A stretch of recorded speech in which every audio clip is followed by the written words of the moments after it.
माँ पर एक कहानी। डेविड की माँ। डेविड एक स्कूल जाने वाला बच्चा था जिसकी माँ की सिर्फ एक आंख थी। उसने अपनी माँ को सिर्फ एक आंख होने के कारण नापसंद किया। वह हमेशा उससे शर्मिंदा महसूस करता था और उसे लेने के लिए अपने स्कूल जाने का आग्रह नहीं करता था। डेविड की माँ पिस्सू बाजार में पौधों की एक छोटी सी दुकान चलाती थी।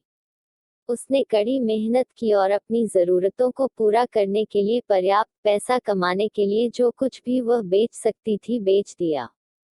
दाऊद उनके रहन सहन की परिस्थितियों से घृणा करता था और बड़ा होकर धनवान बनना चाहता था। एक दिन डेविड के स्कूल ने माता पिता दिवस का आयोजन किया और सभी बच्चों को अपने माता पिता को स्कूल में आमंत्रित करने के लिए कहा गया।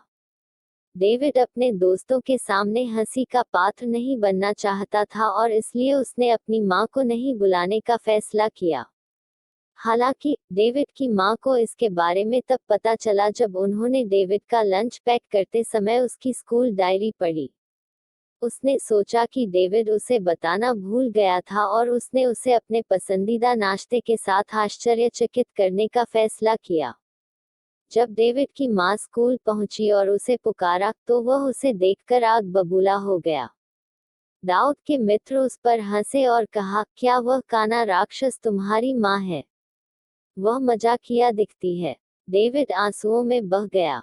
जब वे घर पहुंचे तो डेविड अपनी माँ पर चिल्लाया, तुम स्कूल क्यों आए हो? तुम इतनी शर्मिंदगी हो। मैं कभी नहीं चाहता था कि तुम स्कूल आओ और इसीलिए मैंने तुम्हें आमंत्रित नहीं किया। देखो कैसे सब मुझ पर हंसे। आप अब तक की सबसे खराब माँ हैं। डेविड की माँ ने कुछ नहीं कहा। वह रात के खाने की तैयारी शुरू करने के लिए रसोई में गई और चुपचाप सिसकने लगी। डेविड एक गिलास पानी के लिए रसोई में आया था और उसने अपनी माँ को सिसकते देखा लेकिन उसे सांत्वना नहीं दी। हालांकि उसके साथ दुर्व्यवहार करने के लिए उसे थोड़ा बुरा लगा, फिर भी उसने कठिन अध्ययन करने और बेहतर भविष्य के लिए उसे पीछे छोड़ने का दृढ़ निश्चय किया। साल बीतते गए और डेविड वास्तव में एक अच्छा छात्र और एक अमीर आदमी बन गया जिसने अच्छी कमाई की। उसने शहर और अपनी माँ को पीछे छोड़ दिया और दूसरे शहर में एक बड़ा घर बनाया। अब उसका अपना एक परिवार था जिसे वह बेहद प्यार करता था। उसने अपनी माँ से सारे संबंध तोड़ लिए और उससे कभी संपर्क नहीं किया। यहाँ तक उसकी पत्नी और बच्चों को भी उसकी माँ के बारे में नहीं पता था।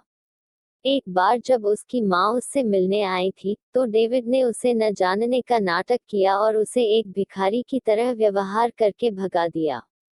वह एक मुस्कान और बिना शब्दों के फिर से चली गई। कुछ दिनों बाद डेविड को उसके स्कूल से एक ईमेल प्राप्त हुआ जिसमें उसे एक स्कूल रियूनियन के लिए आमंत्रित किया गया था। डेविड अपने दोस्तों से मिलने के लिए अपने परिवार को रियूनियन में ले गया, इस उम्मीद में कि उनकी आखिरी मुलाकात के बाद उनकी मां स्कूल में नहीं दिखेंगी। डेविड की बेटी ने रियूनियन पार्टी में पहने हुए झुमके खो दिए और इसे लेकर बवाल खड़ा कर दिया। इसलिए डेविड ने बाहर जाने और उसके लिए नए खरीदने का फैसला किया।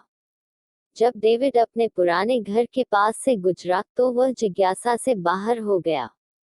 उसे अपनी माँ कहीं नहीं मिली, लेकिन केवल उसकी डायरी थी जिसमें वह अक्सर लिखती थी। इतने सालों के बाद डेविड को आखिरकार यह देखने को मिला कि उसमें क्या लिखा था। डेविड को यह जानकर बहुत दुख हुआ कि उसकी मां ने डेविड को अपनी दूसरी आंख दान कर दी थी, जब वह बचपन में एक दुर्घटना में खो गया था। उसने उस डायरी में डेविड के लिए अपने सपनों और आकांक्षाओं को दर्ज किया था और वह सब समय जब डेविड ने उसके साथ दुर्व्यवहार किया था। हर बार उसने लिखा, मैं तुम्हें माफ करती हूँ मेरे बेटे, मुझे पता है कि तुम मुझसे प्यार करते हो और मैं तुमसे बहुत प्यार करता हूँ। उसके अंतिम शब्द थे, डेविड, मैं मरने से पहले तुम्हें एक अमीर और सफल व्यक्ति के रूप में एक खुशहाल परिवार के साथ देखना चाहता था। डॉक्टर ने कहा कि मेरे दिन गिने जा रहे थे। मुझे यकीन नहीं था कि आप अपने परिवार के साथ रियूनियन में आएंगे और अगर आए भी तो आप उन्हें हमारे घर लाएंगे या नहीं। एक आखिरी बार, मैं तुम्हें माफ करता हूँ मेरे बेटे। डेविड बेकाबू होकर रोया, अपनी माँ के प्रति इतना क्रूर होने के कारण उसे खुद से नफरत हो गई।